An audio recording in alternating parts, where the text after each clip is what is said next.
Fala, povo, de volta com o nosso Antenado Podcast para mais um bate-papo. Dessa vez a gente vai falar um pouco sobre...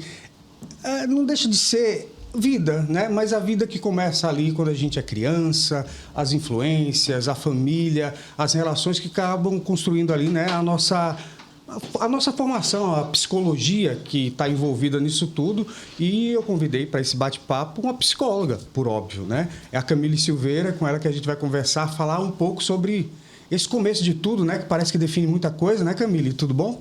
Olá, Eugênio. É um prazer estar aqui para a gente estar conversando sobre esse tema assim, que eu amo, que é a infância, o início realmente de tudo, né? Das relações. Muito bom. Para começar, esse início das relações, quando a criança está ali, o primeiro núcleo com o qual ela, né, tem contato é o núcleo familiar, naturalmente.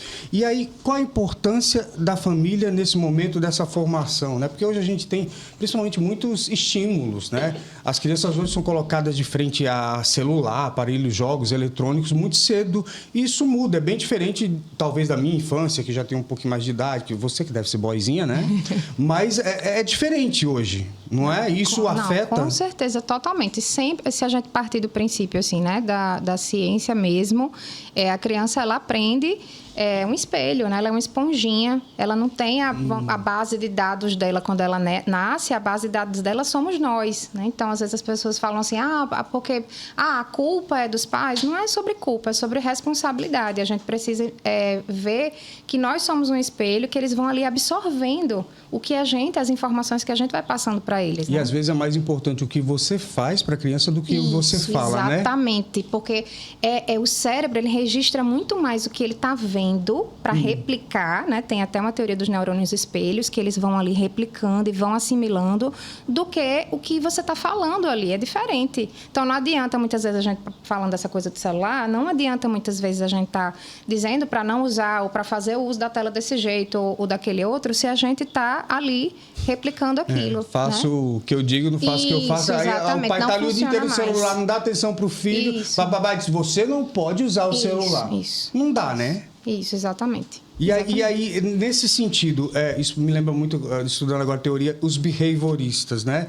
A coisa do comportamento como um determinante ali para a criança. Se aplica, no caso, nesse sentido ainda? Sim. Hoje? Sim, assim, partindo do princípio do que a gente está conversando aqui sobre o comportamento ser, né? Assim, eles estarem ali replicando a relação que eles estão tendo ali, os conceitos deles, tudo que eles estão construindo, vem a partir do que eles estão tendo, né? Então, se eles vem uma família que tem mais dificuldade com as emoções, que não conversa, então vai ser natural. Claro que tem uma parte que é ali da criança, da personalidade dela, mas uma boa parte do que está sendo construído ali de base para ela é do ambiente que ela vive. A gente tem uma questão das influências, né? Que é a questão do temperamento da criança, da personalidade dela. É multifator. Aí tem a questão genética e tem a ambiental. Sim. Então, hoje em dia, a gente fala sobre a epigenética de algumas questões que a gente pode ter geneticamente pré-determinadas, não é nem pré-determinadas, assim, que a gente pode vir a desenvolver a nível genético, mas que o ambiente pode ou não reforçar aquilo dali para acontecer. Então, falando de uma doença, por exemplo, se você tem uma predisposição para câncer, por exemplo, porque alguém da sua família muito próximo, ou seus pais ou avós já tiveram, mas aí você, desde o início, o ambiente fortalece para que você faça atividades físicas, para que você tenha uma boa alimentação. Então, esse ambiente, ele pode ser que ele consiga evitar que esse câncer, né, se desenvolva. É interessante pensar dessa forma, porque a gente, e aí voltando àquilo que você falou no início, sempre quer arrumar uma culpa. A responsabilidade é dele. E, na realidade, pode ser por inúmeras questões, né? Exatamente. Como você mesmo colocou, sociais, inerentes do próprio indivíduo, ou infortúnio ali, vai ter que ser, porque tem que ser mesmo. Agora, tem um estágio na vida, né? No caso, eu imagino que você estude isso também já em relação às crianças, que é o melhor momento para se educar o filho, ou é a todo tempo essa educação? Como é que funciona essa questão do amadurecimento das fases da criança? O que é que pode, o que é que não pode, por exemplo? Não, em relação ao momento de educar, você está educando desde a hora, assim, desde o momento que está ali na barriga, você já está ensinando para ele relação, né? Se você está conversando com o bebê na barriga, se você está fazendo conexão, a mãe está ali, então, de alguma forma você já está ensinando, porque ele está se constituindo enquanto o bebê está sendo desenvolvida a parte, né? Neurológica dele, quando ele nasce, a forma como ele chega, tudo é informação. Toda hora a gente está educando e a gente está mostrando algo para a criança.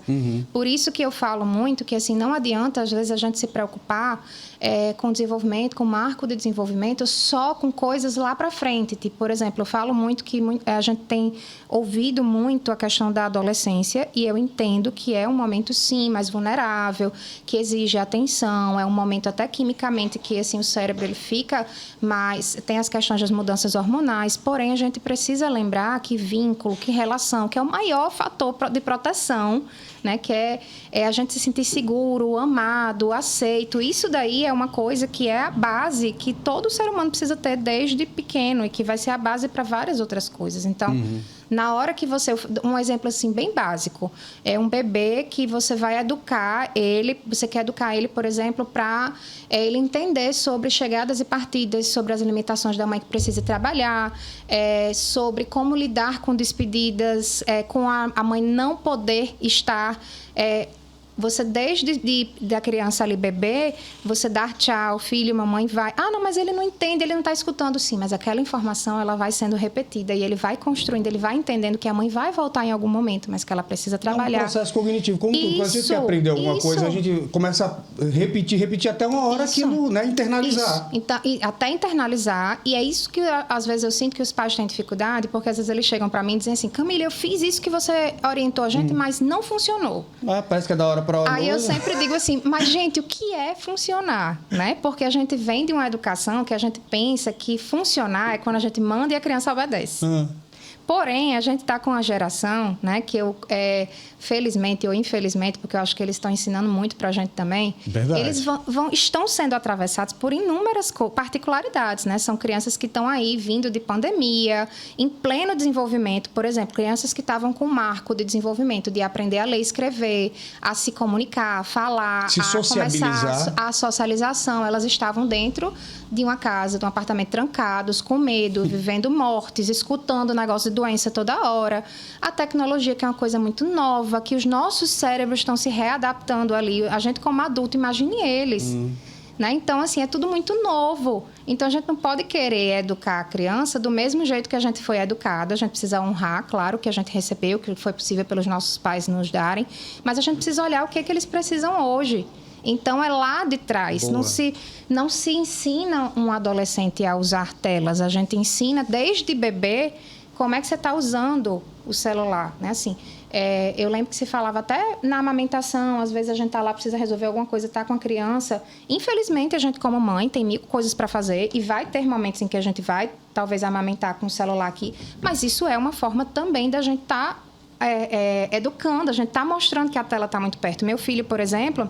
Meu pai, minha irmã e os avós moram em outra cidade, mais distante. Então, ele, desde pequenininho, teve um contato com a tela maior em função dessas comunicações de videochamada.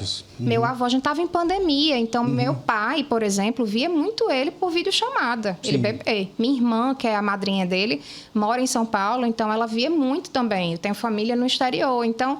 Infelizmente, fazia parte da vida dele e, infelizmente, ele teve esse contato mais cedo, entende? Então, ali, esse contato está se formando desde cedo. Então, já é uma criança que a gente precisa ter um cuidado maior, ainda maior com o uso de tela, porque teve essa experiência, entende?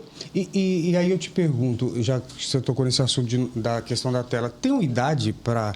Tipo, hoje eu vejo os meninos com celular muito novo, né? Tem uma idade para poder... ter o celular, deve-se ou não? Como é que se deve ser introduzido o uso do celular, por exemplo? Porque eu acho que eu vejo, né? Se para nós, adultos, é um risco a internet, o celular, essas coisas, mensagens, golpes, exposições, assédio sexual, enfim, trocentas coisas que acontecem ali, tem coisas boas também, por óbvio. Sim. Mas tem um momento certo ou tem um cuidado? Como é que deve ser feita essa introdução? Então, as telas, no geral, a Organização Mundial de Saúde fala para ser tela 0 até 2 anos de idade, né? Então, qual é a justificativa? Formação ali das sinapses, né? Tem uma história assim. O estímulo da tela, até a questão do desenvolvimento a nível cerebral, que aquele estímulo ele atrapalha circuitos que estão sendo ali formados que precisam ser estimulados de outra forma, né? Então, a tela ela tem inúmeros prejuízos quando ela entra muito cedo. E aí a questão do celular é ainda mais do que essa questão da tela e do desenvolvimento em si. É a gente entregar um celular que tem inúmeros, né? Débora Sampaio, né? Assim, que eu admiro demais o trabalho dela, minha amiga. Psicóloga. Minha mentora, minha amiga, tudo, né? Madrinha do seu filho. Madrinha de casamento da gente. Débora é uma pessoa muito especial e hoje ela é a nossa referência aqui em adolescência. Sim. E Débora, ela sempre fala que a gente não deixa os nossos filhos numa praça sozinhos. E a analogia é a mesma em relação ao celular, porque hoje o celular a pior internet que uma não é nem uma praça, é um mundo, é um planeta inteiro. Mas exatamente, mas muitos pais não conseguem ainda se dar conta disso, porque às vezes estão dentro ali do quarto, tá seguro, então deixa ali no jogo ou no celular, entende? Só que é muito pior do que uma praça, porque o pedófilo ali no meio da praça, ele vai tentar agir por ali, mas você pode até estar olhando ou ter alguém olhando. No celular não, ele vai agir como se fosse uma criança, ele vai chegar, né? Então, assim, é um perigo muito maior e vem de dentro de lugares que a gente não imagina. Joguinhos que são programados para crianças muito pequenas, de, vou comprar roupinha, comidinha, não sei o quê, porque eu vejo lá no consultório, muitas vezes as crianças chegam e eu quero ver, eu quero conhecer, entender o que eles gostam. Então, eles vão mostrando ali e eu vou vendo, gente, olha aqui, passa um bonequinho do lado, falando com a criança do lado, chama para entrar num chat. Nossa! É uma coisa, assim, absurda que muitas vezes os pais não percebem o que está acontecendo porque não entram, né? A primeira coisa que eu digo é assim, gente, a gente precisa conhecer, a gente precisa entrar, jogar junto, não é só sobre proteger, a gente precisa realmente preparar e para preparar a gente precisa conhecer, né? Com certeza. Então, essa coisa do celular é algo que, assim, qual é o momento que meu filho tem maturidade para ter um celular com WhatsApp, com Instagram? Quem é que vai educar meu filho? Sou eu ou o TikTok? Eu sempre digo isso, porque no momento que a gente entrega para uma criança um celular, ele vai instalar TikTok, ele vai instalar Instagram, YouTube, as grandes referências. É a questão de pertencimento, porque todo mundo tem, eu tenho que ter também. E aí você se vincula com aquele personagem ali, aí você começa a acreditar. Eu vejo as crianças pequenas chegando, porque fulaninho de tal disse isso, e falando umas coisas assim o que mais me assusta é tipo assim, tem gente que diz, eu me lembro na minha época, você quer ser o quê quando crescer? Aí, bombeiro, policial, hoje a pessoa quer ser TikTok. TikTok, influencer, youtuber, né? E aí eu acabei não respondendo a pergunta, mas assim, a gente entende que o cérebro ele tem um desenvolvimento ok, né? Assim, lá para no mínimo 12 anos e com a menor funcionalidade possível, né? Porque, assim, eu sempre falo que não existe regra na educação, porque então, não existe receita de bolo. Proibido. 2 anos, zero tela. Zero tela. Né? Então, segundo a Organização Mundial de Saúde, dos 2 aos 6, se eu não me engano, são 2 horas por dia de tela, não é entregar celular, tela no geral, né? Que eu ainda acho muito 2 horas por dia, né? Aí vai subindo de 6 a, 12, eu acho que são, porque agora está me fugindo os números à cabeça, mas se eu não me engano são 4 horas por dia ou são 3 horas, alguma coisa assim. Uma criança vai ficar 4 horas, não mas fazer, assim, não, gente. Você imagina uma criança de 3 anos de idade com 2 horas de tela por dia. Né? Assim, então, para mim, isso mas aí existe o que sempre eu falo para os pais assim, gente, não existe receita de bolo. O pior que eu vejo, tipo assim, já te interrompi de novo, desculpa, mas tudo bem. Mas porque vem as coisas, que tem pai que torna a televisão, o celular... Chupeta digital. É isso que chama, né? Chupeta digital. Chupeta digital. Quer se livrar da criança, a criança está perturbando, né? Isso. Perturbando, que na realidade está interagindo ali, que é a atenção, mas eles, não, pega aqui o celular. Isso. Aí o que a gente está fazendo? A gente está ensinando eles a lidar com as emoções deles através de um vício. né? Só que em vez da aqui. gente jogar um chocolate na boca, a analogia é bem parecida com essa. Joga um chocolate na boca, joga um ansiolítico, joga a tela. Porque é bem parecido, porque é uma dopamina rápida que a criança tem.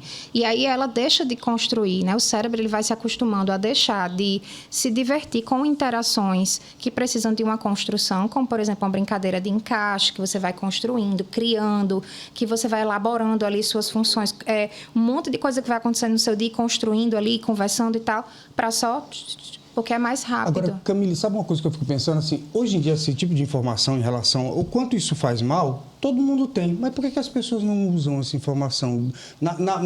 Maior problema, pega o celular.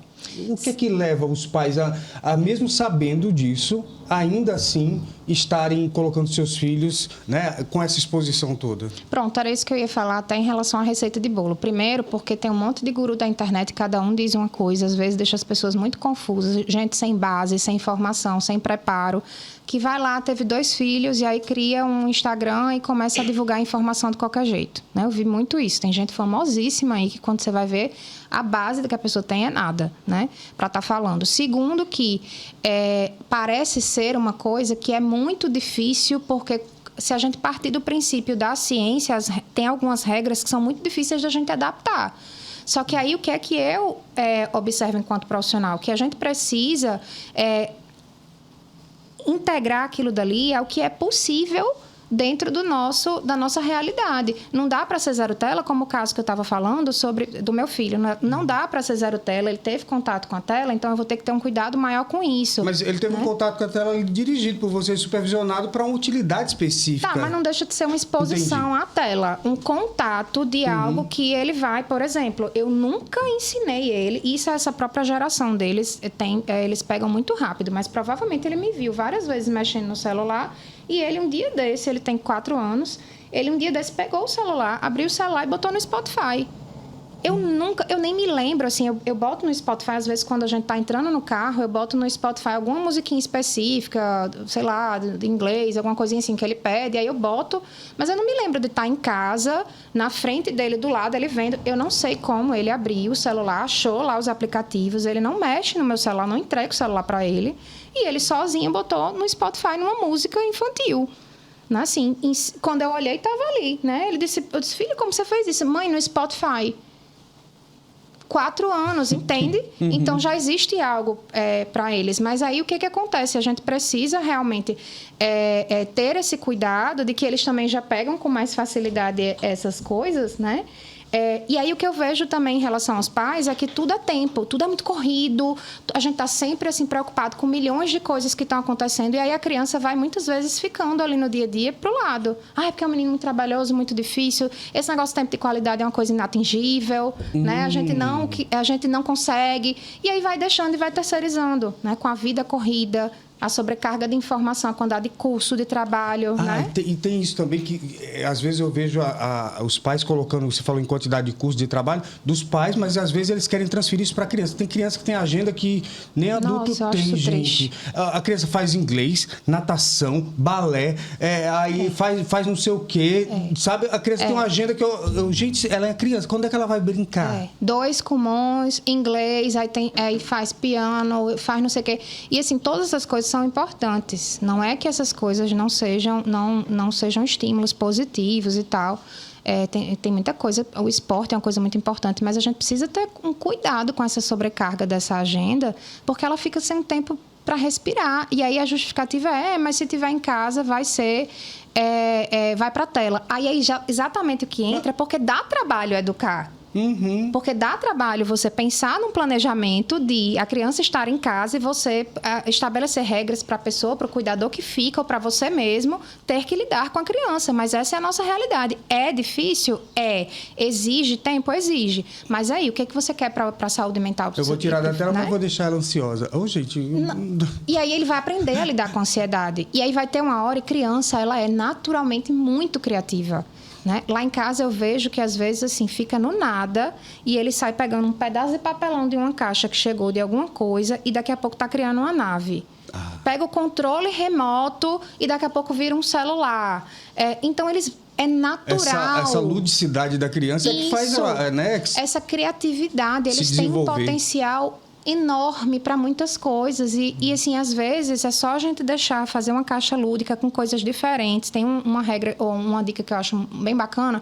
A troca dos brinquedos. A gente fazer, por exemplo, 2 caixas de brinquedos grandes, aí deixa uma só exposta, depois você troca, depois de umas semanas, troca por outra. Porque aí os brinquedos ficam mais interessantes, não fica ali tudo jogado, bagunçado, também causando uma confusão na cabeça da criança. E ela vai ter brinquedos novos, que já são dela, e você vai trocando essas caixas, né? Interessante. Então, uma outra dica também é você fazer uma caixa lúdica com coisas de artesanato. Por exemplo, massinha, sei lá, pompom. E você... Coisa assim, você vai numa loja qualquer dessas grandes assim, né? E você compra coisinhas baratinhas, de pintura, de coisa assim para deixar lá. Compra um tapete de EVA, bota no chão e deixa ele pintar, sujar, para ele estar ali, né? Estímulo sensorial, de criatividade e tudo. Então... por isso que eu falei, gravei até um vídeo falando... Dá trabalho fazer isso, né? Dá trabalho, mas a gente precisa fazer, né? O Bobbie Goods aí, que entrou na moda, eu achei fantástico essa história do Bobbie Goods, porque tirou as... Tá? Não, mas aí... Isso eu acho caro. Mas dá pra ter criatividade de fazer um Bobbie médios. Gente, porque agora tem várias outras marcas, e aí tem gente fazendo também, imprimindo no computador. É só porque a ideia da coisa que eu achei bacana, sabe? As canetinhas... fato de virar uma tendência. Eu achei legal utilizar essa tendência para algo positivo. Por exemplo, lá em casa eu não comprei as canetinhas, ele faz no hidrocor, ele vai pintando no hidrocor, entende? Então, assim, aproveitei a trend para, né, assim, para uma coisa positiva. Inclusive, aí, para a inteligência artificial, tá fazendo o desenho da família em formato de desenho Bobbie Goods. Eu achei super interessante isso. Você vai criando ali com fotos ou com imagens da família, enfim. A gente precisa se envolver, né? Do mesmo jeito que a gente se envolve com o nosso trabalho, que a gente tenta se especializar cada vez mais, a gente precisa se envolver. Né? Desculpa, te interrompi de novo, perdão, a gente tem que parar com isso. Eu falo demais também. Nós falamos. Você tem um filho, você falou. Sim, que idade tem? Como 4. chama? 4. Aí como é que é ser mãe e psicóloga? Você fica se cobrando mais? Eu não posso errar porque eu sou psicóloga, eu tenho que educar bem. Como é que é isso para mãe? Eugênio, eu acho que foi uma das coisas que mais mudou a minha prática e por isso que eu resolvi fazer a pós-graduação, né, em Neurociência, Educação e Desenvolvimento, porque eu comecei a ver que muita coisa a gente não consegue fazer como a gente gostaria. Então, para mim, foi muito difícil a maternidade, porque eu queria fazer exatamente by the book, como chama, e eu quase pirei. Eu pirei mesmo nos primeiros meses. Nossa, eu fiz curso de tudo que vocês imaginarem, da hora do parto do menino, para ter parto natural, para amamentar não sei quanto tempo. Foi um sofrimento terrível para poder fazer todas aquelas coisas. Fiz. E por isso que eu falo, como a gente precisa entender que até um artigo científico ele tem nuances. Porque o quanto eu sofri para poder dar aquela amamentação para o meu filho durante, no mínimo, 1 ano, para poder estar presente ali para ele, me desgastou emocionalmente. Provavelmente isso afetou ele em algum momento também. Verdade. E fica como registro, porque teria sido muito menos desgastante para nós dois se eu tivesse me flexibilizado a não fazer tudo tão certo e tentado fazer o melhor que era possível, né? Como diz o Winnicott, a mãe suficientemente boa. Tipo isso, era o que era suficiente. E tem um detalhe que eu acho que você já deve ter descoberto agora, né? Mas na época talvez não tivesse percebido, que a mãe, ela é uma coisa distinto, né? Que você não aprende só, pronto, você pode até aprender a ser mãe, mas é instintivo, o filho nasce e a mãe nasce junto. Né? Essa frase é bem chavão, mas... Tem algum fundamento? Isso, tem total, assim. Isso é uma coisa que, às vezes, quando eu estou falando sobre educação, as pessoas criticam um pouco, dizendo assim, o pessoal da minha parte da psicossomática, que é uma abordagem muito mais profunda e tal, e também da psicanálise, não, mas não se ensina a ser mãe. Essa coisa que você fica dizendo, dando orientações no Instagram sobre como ser mãe. Gente, eu não acredito, eu estudo para a gente entender o que é que os nossos filhos precisam em relação ao mundo que eles estão vivendo e que é algo que a gente não tem precedente nem referência nenhuma, né? Então, a gente não viveu nada do que eles estão vivendo. Porém, uma das coisas que eu mais faço no consultório é acolher as mães para a gente entender o que é possível para você, por que foi tão difícil para você fazer isso, que em muitos momentos você precisou entregar a tela, tá tudo bem, né? Seu filho não ficou traumatizado por resto da vida porque você um dia gritou e você depois pediu desculpa e você reconheceu. É a gente entender que a gente precisa se conectar com a gente mesmo também, porque na hora que você vai acalmar seu filho, você precisa conhecer ele. Então, é aí que entra o instinto. Você precisa conhecer, você precisa se conectar. Não é só você dizer, a tela é para usar tal hora, tal hora. O que eu digo para os pais o tempo inteiro? A gente precisa ter conexão. E esse instinto, ele só funciona com conexão. Então, às vezes eu dou alguns nortes. Olha, gente, vamos, a gente pode fazer assim, a gente pode fazer aquilo outro. Eu vou dando ideias para despertar, resgatar esse instinto. Mas é o que... várias ideias, por exemplo, vou dar uma ideia aqui bem bacana, que é uma coisa de instinto ali também, que para mim foi uma sensibilidade que eu tive ali na hora, mas que pode funcionar para outras pessoas. Eu tenho uma vida muito corrida como profissional liberal, né? Como autônoma, mas eu procuro ter muita qualidade de presença com meu filho nos pequenos momentos que a gente tem. Então, por exemplo, no carro. No carro é um momento importantíssimo. É qualidade de presença também, gente. Não é essa qualidade de presença, não é tipo 30 minutos, 40, 50, sentado no chão olhando para o menino. Não é só isso. Então, a gente estava ali essa semana, aconteceu uma coisa bem bacana. Eu estava indo para um lugar e aí eu botei no GPS, né? E aí, o GPS em inglês, aí... turn right. Aí ele virou atrás e começou, turn right. Aí eu disse, que é isso, filho? Aí ele disse, eu tô imitando o GPS. Esse negócio aí, mãe, o que é isso? Eu disse, filho, é um GPS e tal, não sei o quê. Eu fui explicar pra mamãe poder chegar nesse lugar. Aí ele fez... Aí outro dia a gente entrou no carro, aí ele, mãe, bota aquela mulher falando que eu achei engraçado. Aí eu disse, mas a gente vai pra casa, eu sei como chegar em casa. Não, mas bota, mãe. Mãe, o que ela tá falando? Eu disse, vira à direita, vira à esquerda. E a gente foi brincando com aquilo dali, né? E mãe, e agora? E construindo memórias isso, ali, daqui né? a pouco, Eugênio... Olha só, daqui a pouco, na semana seguinte, ele aprendeu direita e esquerda em inglês. A gente brincando, a gente rindo. E daqui a pouco ele fazia, mãe, turn right. E a gente foi rindo ali. Então, foi um momento que a gente... nunca mais. Isso. Aí ele chegou em casa... Nem você, né? Ele chegou em casa já rindo. Pai, agora quando eu ando com mamãe, eu sou o GPS dela e não sei o quê. Tá entendendo? Que delícia. Então, agora... E ele já sabe o caminho de casa, então ele faz, mãe, turn right. Né? Muito então, você bom, entende como não tem fórmula, mas, né, a gente se conectar aí... Agora, é curioso isso que você está dizendo, e aí agora eu olhei para o filho, agora eu vou olhar para os seus pais. Tem uma frase que eu achava, não sei se sua mãe já disse isso, quando você for mãe, você vai saber. Rolou? Com certeza. E aí, hoje, o que é que você diz para a mamãe?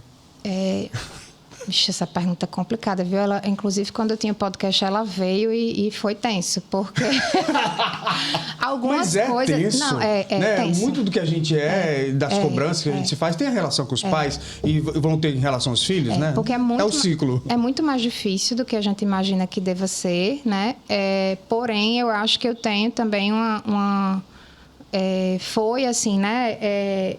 Eu realmente entendi, principalmente essa coisa da mulher e as 1000 tarefas e as cobranças que eu fiz a ela um dia. Hoje eu entendo o quanto foi difícil para ela, porque eu também tenho um outro olhar, mas porque eu, né, assim, faço terapia há milhões de anos, tenho acesso à informação que ela não teve, né? Então, e aí eu tento também alinhar essa cobrança, quando você falou da mãe psicóloga, né? Porque às vezes eu chego na escola e digo, ai, meu Deus, e ele é sempre o primeiro a fazer tudo na sala, sabe? Tipo, o primeiro a morder, ele foi o primeiro a fazer algumas coisas também positivas, mas ele é sempre o primeiro. Eu digo, ai, meu Deus, o filho da psicóloga. É o filho da psicóloga infantil, que já deu até palestra na escola e tá, né? É desse jeito. Coitado. Aí agora não. Aí quando eu chego na escola para as reuniões, elas olham assim para mim, aí ela fala, mas você sabe, né, Camila, que... Eu disse, não sei, me diga aí. Porque aqui eu não sei. Né? Eu lembro que a adaptação escolar dele, eu chorei horrores também. Aí a outra mãe lá, não esqueço nunca disso, a outra mãe dizendo assim, e eu ficava vendo Camille, tranquila, calma, e eu no carro chorando quando saía. Né? Então é isso. Eu acho que é a gente ir aprendendo, a gente vai aprendendo, amadurecendo, e a gente acho que vai entendendo um pouco melhor nossos pais, né? Vai fazendo as pazes com algumas coisas e outras coisas não, né? Porque é assim mesmo. É assim mesmo, é assim que tem que ser. Agora, por que você resolveu ser psicóloga? Eu soube que você já foi publicitária, é isso? E largou a publicidade? Como é que foi essa transição aí? Eu não me formei, né? Porque na época do estágio... Em publicidade? Não me formei. Eu fui até o último ano. E aí tinha que fazer o estágio. E aí, Aí, na parte do estágio, eu já trabalhava, inclusive, na assessoria de comunicação. E aí eu precisava tomar uma decisão, que foi quando eu paguei psicologia, eu já fazia terapia, já tinha feito curso de autoconhecimento, e eu sempre fui muito sensível. E era sempre visto isso como uma coisa negativa na minha família, ao meu redor, né? Ah, é sensível demais, é dramática e tal. E quando eu comecei... Taurina. Tem uma leve tendência. E com ascendente em câncer. Então você é muito dramática. Eu sou mesmo. Mas aí é isso que eu falo para os pais. Vamos utilizar a personalidade dos filhos a favor deles, né? Porque quer profissão melhor para você estar do que o cuidado e você usar a sua sensibilidade na psicologia. Perfeito. Quando eu paguei a disciplina de psicologia... Quando eu me aceitei dramática, geral, olhou para mim e disse assim, você tá louca, como é que você desse jeito, extremamente sensível, tudo é um grande problema, vai para psicologia. Aí eu disse, vou. Né? Eu lembro que meu mentor, na época da... Vou. Não foi tão vou assim, não, viu? Foi muito chororô, muito drama, mas fui. E foi assim, eu lembro que até Minervino, que é jornalista, era meu chefe na época, ele disse assim, você vai largar um negócio aqui que você já está na boca ali para se formar, para ir atrás de um negócio que você nem sabe para onde vai, depois você faz um concurso e faz psicologia. E naquela época, a psicologia não era um mercado tão consolidado como é hoje, né? Depois da pandemia, se consolidou bastante, né? As pessoas começaram a saber que saúde mental é importante. Isso. E eu sou millennial, né? O millennial tem aquele sonho do propósito, do trabalho por amor, que essa geração já tá... Eu tenho 49, eu sou o quê? Eu sou... Vixe, eu nem sei. Eu esqueci agora. Você Enfim, depois eu descubro. Antes acho de que é milênio. Y. Depois a gente vai... Depois a gente descobre. Mas, assim, aí eles já têm essa característica muito interessante, que eles vão trabalhar com o que gostam, mas eles já são ensinados a ter estratégia, a pensar no que realmente vale a pena, né? Eles têm um pouco mais de pé no chão em relação a isso, nessa geração que está vindo aí. Sim. Por isso que eles vão ganhar mais dinheiro do que a gente, eu acho, viu? Mas é aí que entra a questão... Você tinha me perguntado o que Você estava falando em relação a por que você escolheu... Sim, não, e aí pronto. E aí eu entrei na psicologia e me achei, e eu vi que era isso que eu queria fazer, que eu podia usar a minha sensibilidade, me equilibra muito a minha profissão nesse sentido. E cada dia que passa, o que eu ensino, o que eu falo, né, assim, no dia a dia para os pais... Então você buscou um pouco a psicologia tentando se conhecer? É isso? Eu nem gosto de falar isso porque é péssimo você entrar para um curso para um desenvolvimento próprio, né? Assim, mas assim, ao mesmo tempo... Tem muita gente que entra na psicologia com esse pensamento, sabia? Eu já conheci muitos. E muita gente que sai eu acho que é válido. E eu acho que é válido, porém muita gente sai porque é muito mais complicado. A gente precisa trabalhar muito para a gente ser psicólogo. Porque, assim, a gente está lidando com dores das outras pessoas e se a gente não se cuidar, se a gente não fizer uma supervisão, se a gente não estiver em terapia, facilmente alguma coisa pode se misturar ali, né? Então, a gente precisa ter um cuidado muito grande e aí não é fácil. Mas, enfim, assim, me achei, me encontrei, amo o que eu faço, né? E estamos por aí, né? Mas eu acho que eu nunca perdi também o fio da comunicação, porque eu adoro falar, adoro me comunicar, estou me achando no Instagram. Eu digo para mim que o Instagram não é só vitrine de negócio, como a gente começou as pessoas a falarem, né? Que não existe mais o cartão, o cartãozinho. O nosso cartão está ali, né? As pessoas procuram por a gente ali. Mas ali é uma forma que eu tenho de me conectar com essas mães, de passar o que eu penso. Eu me sinto muito bem acolhendo elas ali também, porque da mesma forma como eu chego e digo, vocês podem fazer isso, segundo a ciência, segundo isso, o cérebro, tarará. Mas vejam que é possível para você. Talvez não seja possível isso aqui, mas talvez seja possível isso ou isso. E eu vou trazendo formas dela se achar, dela se encontrar, né? E eu sinto que isso é muito válido também. Você é especializada em crianças, mas trabalhar crianças necessariamente é trabalhar família. Mãe, isso, porque eu trabalho, a minha área é infanto-juvenil e eu digo que sou materno-infanto-juvenil, né? Porque, como eu fiz também a formação em casal e família, eu fiz a formação para atender as famílias em relação às crianças, né? Com foco na criança, na família com criança e adolescente.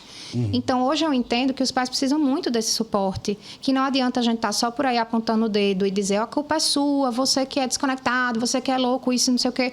Seu filho está traumatizado por isso. Não adianta, porque a gente tem pais ali em sofrimento. Isso. Eu acho que isso ainda é pior, sabe? Piora a situação. Pode ser, Eugênio, pode ser o pai mais narcisista do mundo, pode ser o pai, assim, com qualquer transtorno, eu vou tentar enxergar, pronto, isso para mim é que é tudo.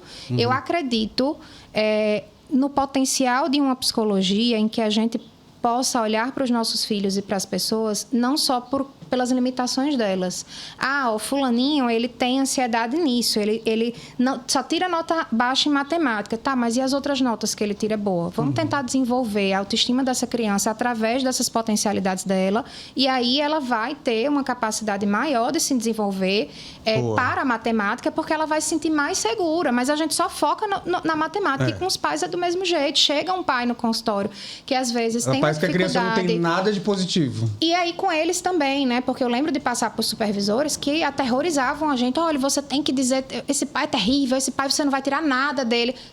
Não acredito nisso. Eu acredito que em todos nós, seres humanos, tem uma faísca ali. Você tem amor pelo seu filho de alguma forma. E qual é o pai que quer estar errando? Isso. Né? Então, vamos tentar falar na linguagem dele, pelas crenças dele, o que é que ele acredita. Ele acredita ali que ele tem que criar um herdeiro para o negócio dele. Então, vamos tentar falar por essa linguagem a importância que essa criança precisa dele, da presença dele como exemplo, dele perto, como o cérebro dessa criança precisa. Mas eu não tive isso na minha infância. Não teve, mas o mundo do seu filho é outro. É uma era de inteligência artificial que daqui a pouco, se você não se conectar com ele vai estar só utilizando a inteligência artificial como um robô e não vai saber fazer mais nada. Faça aí para mim tal coisa. Gente, a gente tinha os processos das coisas, a gente enviava carta, colava selo, ia deixar no correio, esperava a resposta. Esses meninos, eles precisam tomar decisões 24 horas por dia. A gente estava com fome, a gente pensava o que tinha em casa e comia antigamente. E agora eles fazem, eu quero isso, eu quero aquilo, ou eu quero aquilo outro. Eu vou comprar um tênis, já tem o cadastro do pai no Amazon lá, né?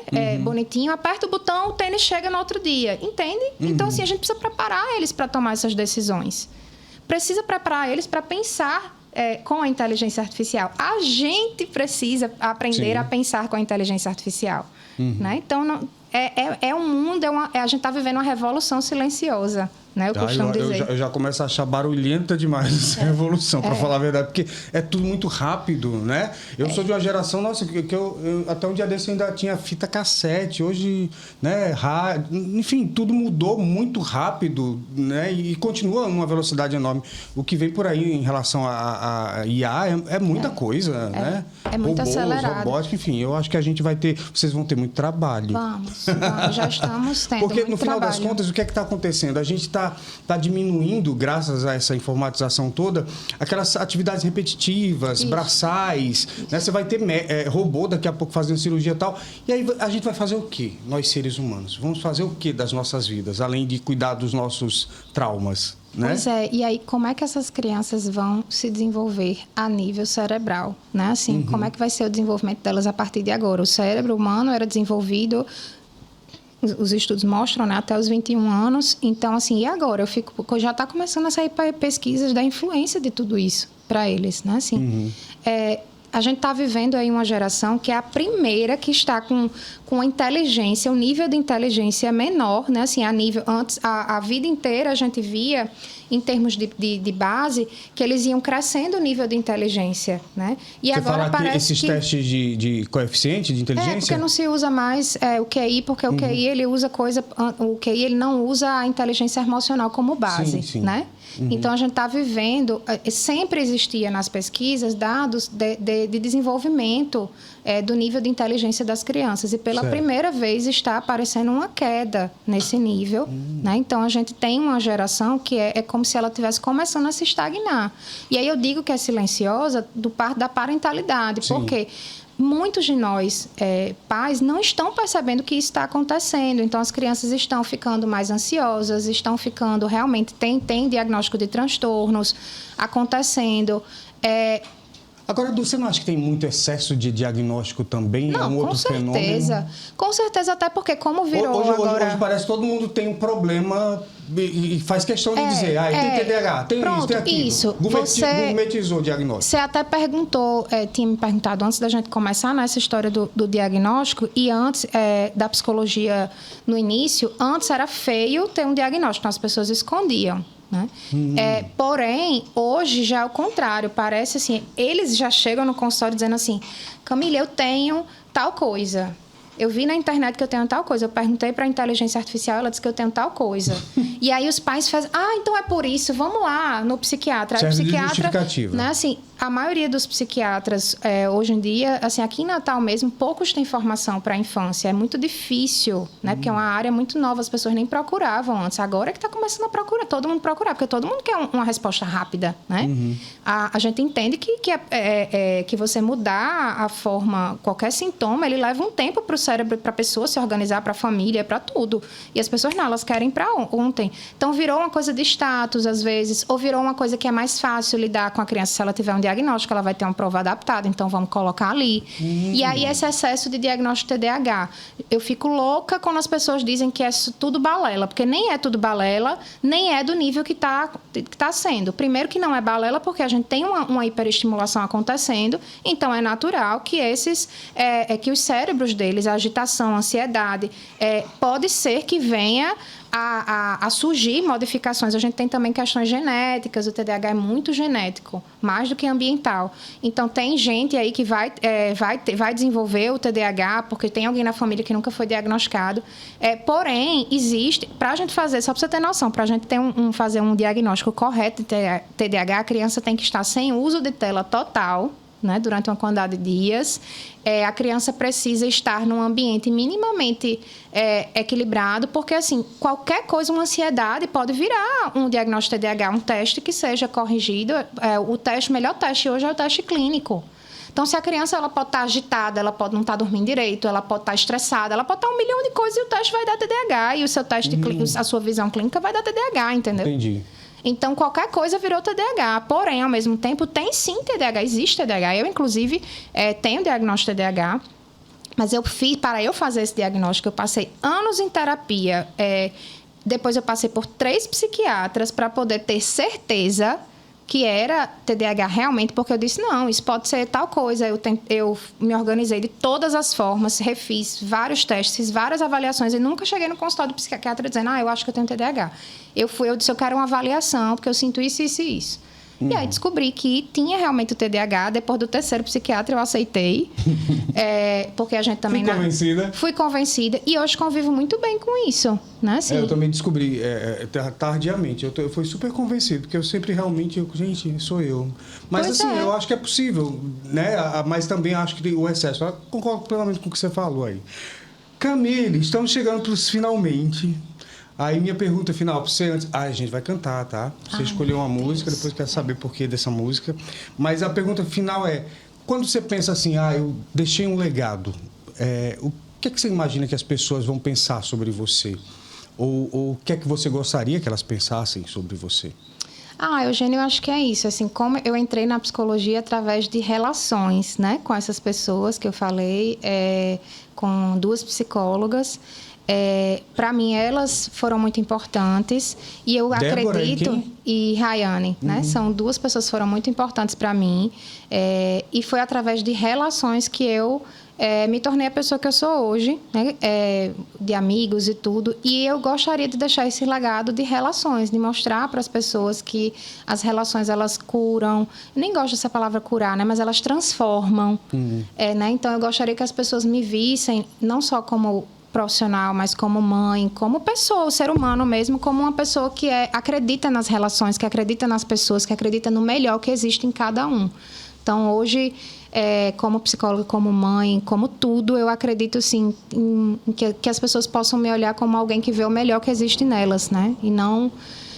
E isso, acredito que seja isso. Muito bom. Bora cantar? Vamos. Por que você escolheu essa música da Pitty? Acho que é Admirável Chip Novo? Essa música, ela fala muito do Admirável Chip Novo. Ela fala muito da minha adolescência e fala desse momento atual, né? Tanto da questão da tecnologia, de como às vezes eu me sinto, às vezes, como mãe ou como mulher vivendo nesse mundo de hoje. E, ao mesmo tempo, como da adolescência também, de, às vezes, a gente sentir, né? Assim, que alguma coisa se desconfigurou e como é que a gente se reorganiza, né? Então, acho que é uma música que fala muito de tudo isso que eu tô trazendo aqui. Tem muito a ver com tudo que a gente conversou aqui também, né? Com certeza. Vamos lá, então. Solta o som, DJ Marcelo. Do sistema alguém me desconfigurou. Onde estão meus olhos de robô? Eu não sabia, eu não tinha percebido. Eu sempre achei que era vivo, parafuso e fluido em lugar de articulação. Até achava que aqui batia um coração. Nada é orgânico, é tudo programado. E eu achando que tinha me libertado. Mas lá vem eles novamente, eu sei que vou fazer. Reinstalar o sistema. Pense, fale, compre, beba, leia, vote, não se esqueça, use, seja, ouça, diga, tenha, more, gaste, viva. Pense, fale, compre, beba, leia, vote, não se esqueça, use, seja, ouça, diga.